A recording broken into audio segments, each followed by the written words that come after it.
पता होता, उसके जाने के बाद समझ आता है। इसलिए भगवान वियोग देते हैं।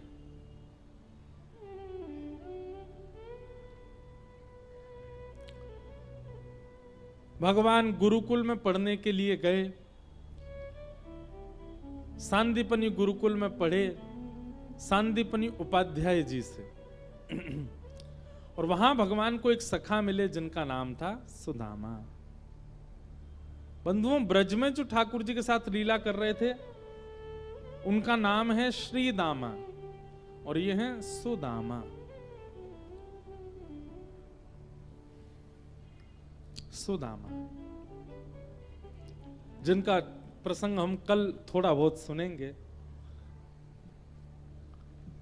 ठाकुर जी ने सांदीपनी गुरुकुल में विद्याध्ययन किया और विद्याध्ययन करने के बाद ठाकुर जी लौट करके मथुरा आए।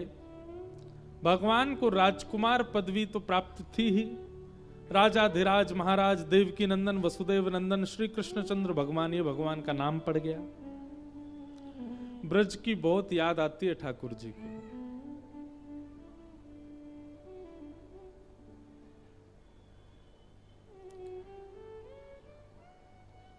मैया देवकी ने ठाकुर जी के लिए भोजन की थाली लगाई। आज इतने वर्ष बाद लाला को अपनी गोद में बैठा के खिलाऊंगी, ऐसी भावना।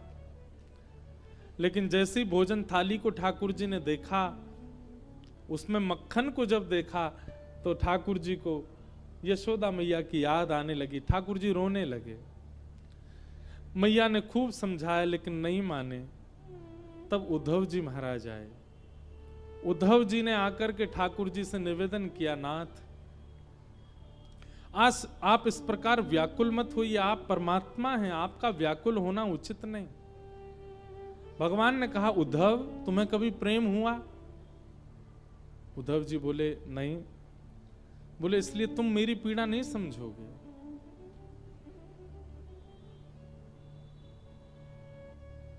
एक बहुत सुंदर भाव है, मैंने शायद पहले कभी कथा में गाया ही नहीं, और गाया हो तो मुझे याद नहीं।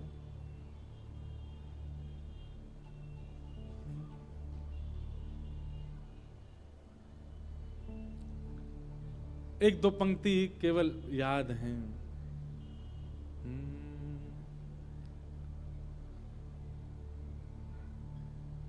प्रेम की पीड़ा मीरा जाने, या जाने वो राधा।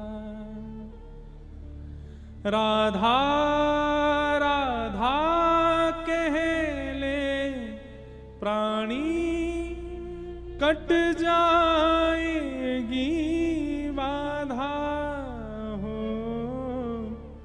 प्रेम की पीड़ा मीरा जाने, या जाने वो राधा। बचपन में हम कथा सुनते थे तो सब व्यासों की कथा सुनते। पूज्य श्री रमेश भाई ओझा, उनकी महाराज जी की जब कथा सुनते थे भाई श्री की, तो वे अपनी कथा में इस पद को गाते थे। प्रेम की पीड़ा सब नहीं जानते, प्रेम का व्याकुलता, प्रेम का विरह कोई नहीं जानता। पर इस पद में कहा गया, प्रेम की पीड़ा मीरा जाने, या जाने वो राधा। परंतु मैं एक बात कहूं, प्रेम की पीड़ा जितना हमारे ब्रज के श्री ठाकुर जी जानते हैं उतना कोई नहीं जानता। एक पद में लिख रहा हूं, अभी चल रहा है उस पर क्रम। उस पद में सब जगह मीराबाई की वेदना सुनाई देती है, सब जगह ब्रज की गोपियों की वेदना सुनाई देती है। ठाकुर जी की वेदना किसी ने नहीं सुनी।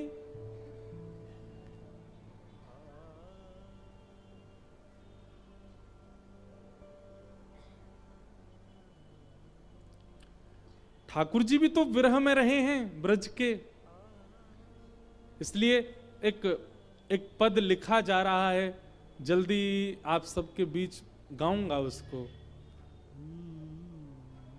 उसकी दो पंक्तियां, वो भी मुझे याद इतना नहीं है, पर दो पंक्तियां उसकी भी सुनाऊं। ठाकुर जी कह रहे हैं, हे उद्धव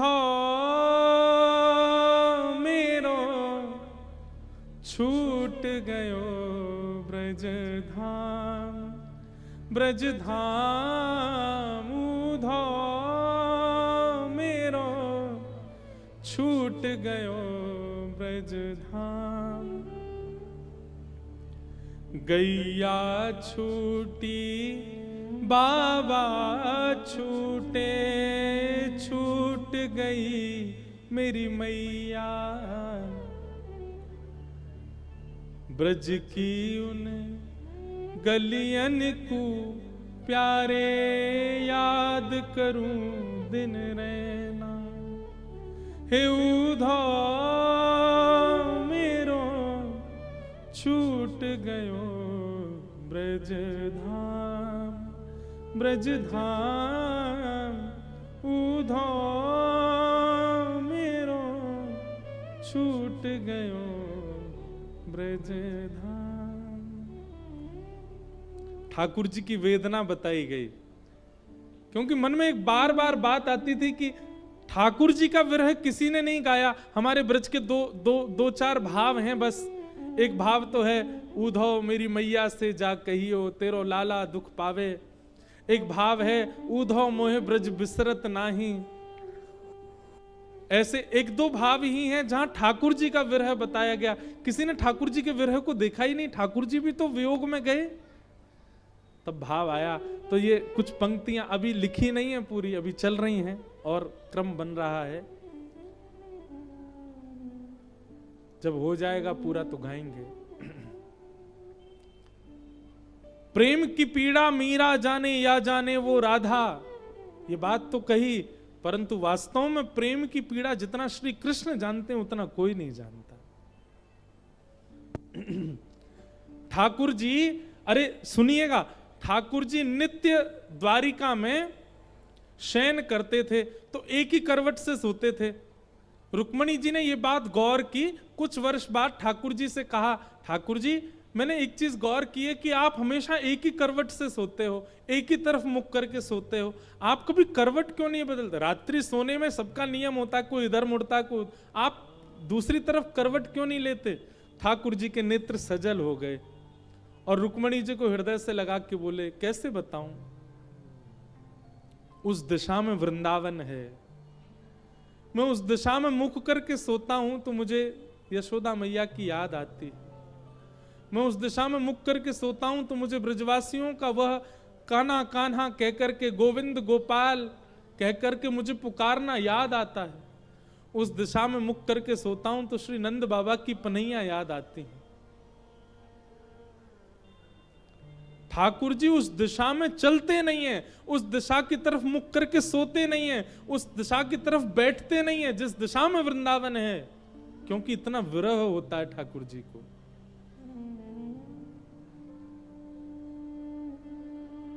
कभी किसी सभा में भी बैठते हैं ना तो ठाकुर जी दिशा देख करके बैठते हैं, कहीं उस दिशा में वृंदावन तो नहीं, नहीं तो मैं कोई निर्णय नहीं ले पाऊंगा, मेरे नेत्र बंद हो जाएंगे, मुझे ब्रजवासियों की याद आने लगेगी। सब अपने विरह को प्रधान बताते हैं, सब अपने विरह की प्रधानता कहते हैं, पर मेरी दृष्टि में, मेरी व्यासपीठ की दृष्टि में सबसे ज्यादा विरह यदि किसी ने सहा तो वो श्री कृष्ण ने सहा।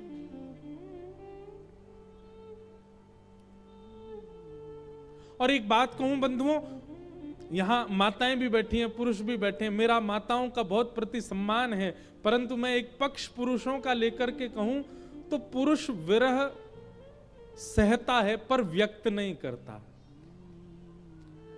माताएं सहती, सबको दिख जाता है, माताओं का कोमल हृदय है, माताएं विरह सह नहीं पाती, कष्ट सह नहीं पाती, उनके नेत्र बहने लगते हैं, मुख से उनकी वेदना, इसीलिए कई कठिन परिस्थितियों में माताओं को पीछे रखा जाता है कि वो देख नहीं पाएंगी, वो सह नहीं पाएंगी। क्यों? पुरुष लोहे के बने हैं क्या?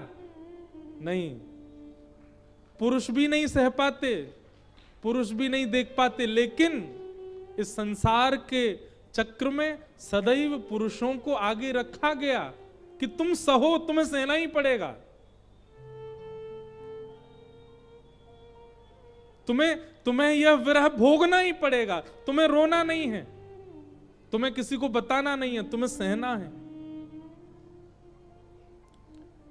कई लोग भगवान श्री कृष्ण को दोष भी दे देते हैं, ब्रज को छोड़ के चले गए, क्या बिगाड़ा यशोदा मैया ने, उनको छोड़ के चले गए। सबने अपनी पीड़ा बता दी, किसी ने जाके श्री कृष्ण की पीड़ा पूछी, वो कितनी वेदना में रहते हैं, वो कितनी पीड़ा में रहते हैं।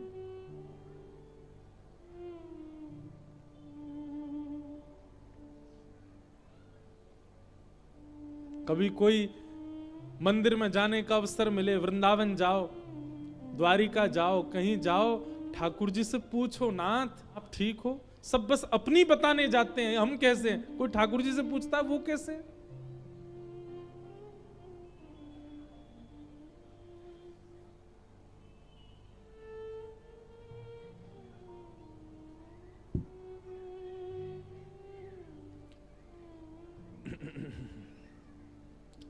उद्धव को भगवान वृंदावन भेजते हैं। उद्धव जी महाराज वृंदावन गए, गोप ग्वालों से मिले, यशोदा मैया, नंद बाबा, सब गोपियों से मिले। गोपियां सब उद्धव जी को देखती हैं, वो कहती हैं उद्धव हमसे परसों की कह के गए थे कि मैं आ जाऊंगा, और बरसों तक आए नहीं, और बरसों बाद भी याद आई तो तुमको भेज दिया हमारे पास, खुद नहीं आए चल करके। मोर मुकुट पीतांबर सोहे, मोर मुकुट पीतांबर सोहे। मीराबाई का भाव है, मोर मुकुट पीतांबर सोहे, मोर मुकुट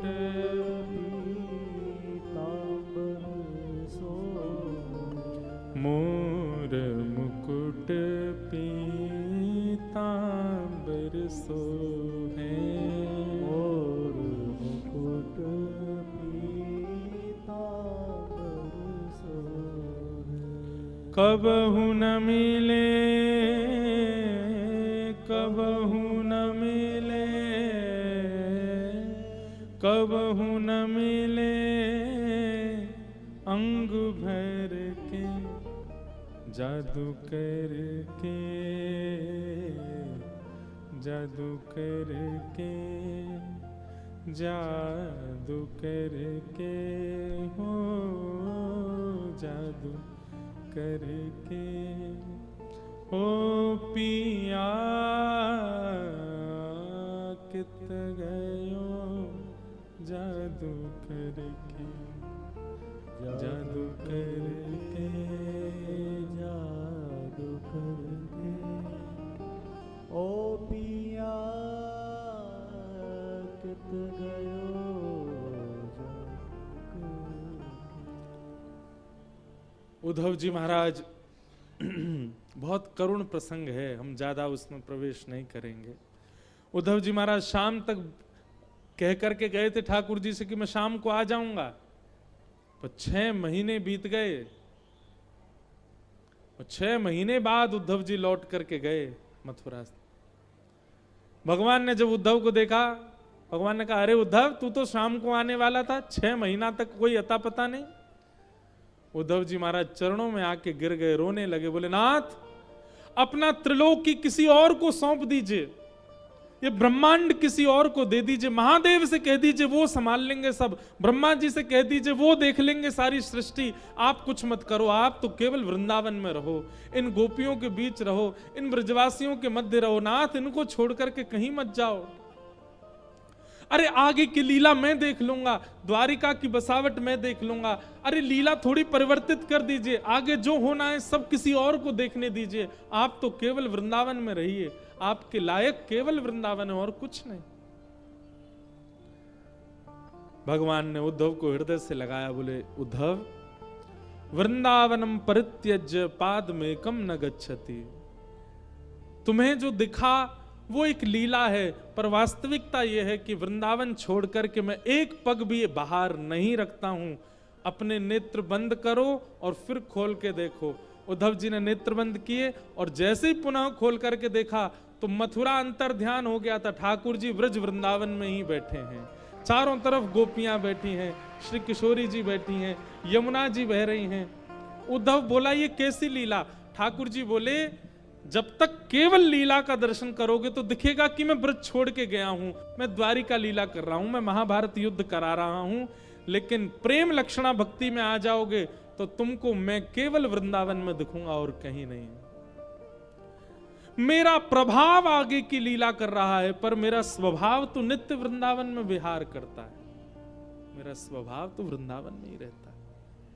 समझना बहुत मुश्किल है इन सब बातों को, पर किसी को समझ आ जाए तो अच्छी बात है।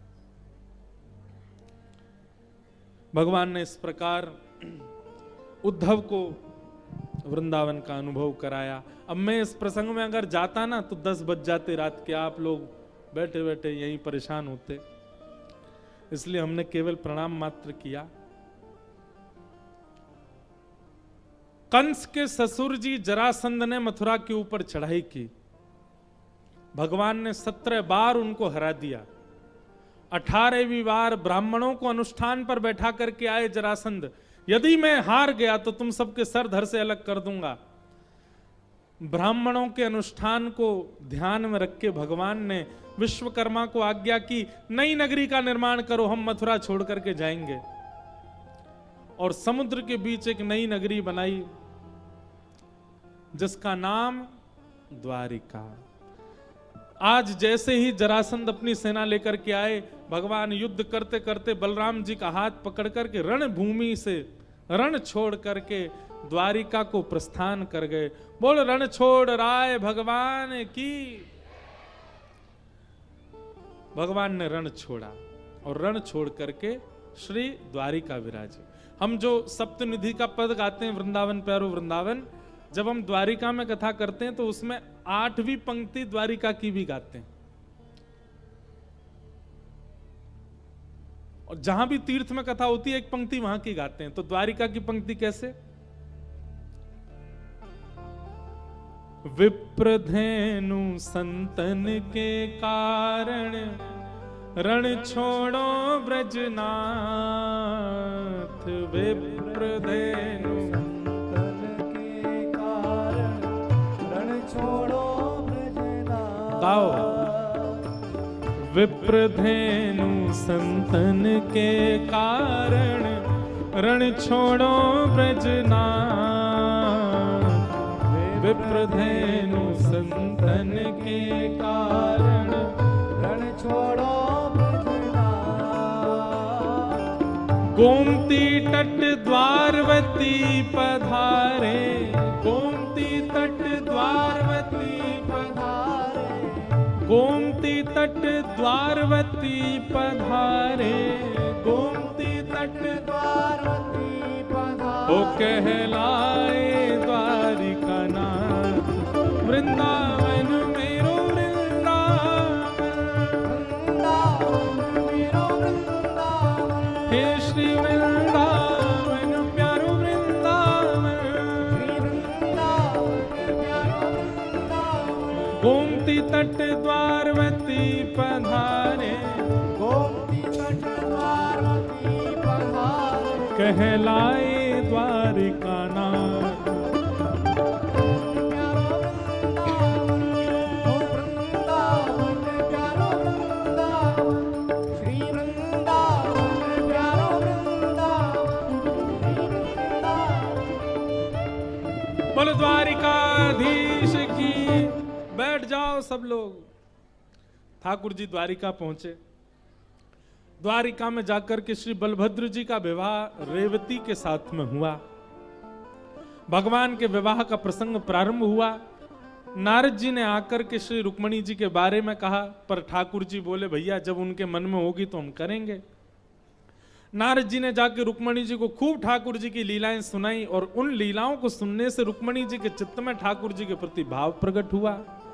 रुक्मणी जी ने एक पत्र लिखा और उस पत्र के माध्यम से ठाकुर जी को अपने विरह भाव बताए। श्रुत्वा गुणान् भुवन सुंदर शृण्वतां ते निर्विश्य कर्ण विवरै हरतोंगतापम। रुक्मणी जी के पत्र को सुनकर के ठाकुर जी द्वारिका से कौंडन्यपुर आए और रुक्मणी जी का हरण करके द्वारिका ले गए।